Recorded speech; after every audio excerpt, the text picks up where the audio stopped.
আমার সাথে যিনি ভিডিও বানায় যে কাজল ভাই, তিনি কিন্তু এই মুহূর্তে আমাদের মাঝে নেই, তাই আমি কথাগুলো বলার সাহস পাচ্ছি। আমার কথাটা বুঝেন, এনার মতো চিটার বাটপা লোক তো আমি দেখি নাই ভাই। এত চিটার মানুষ কেমনে হইতে পারে? কি কারণে এত চিটারি করবে? মানে এই যে লোকটা আমার সাথে ভিডিও বানাইছে বানাক ভাই, কিন্তু চিটারে বাটপারে তার মন এত কুলসিত যে আপনি কল্পনাও করতে পারবেন না। দর্শক, আমি মনে ধরা খেয়ে দেবো, কথাটা একটু পেঁচাই।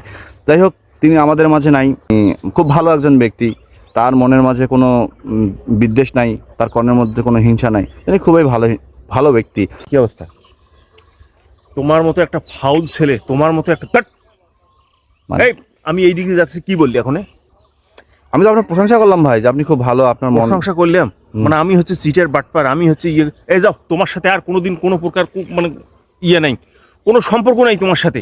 এইরকম ধরনের একটা সুবিধাবাদী, মানে যখন নিজের সুবিধার জন্য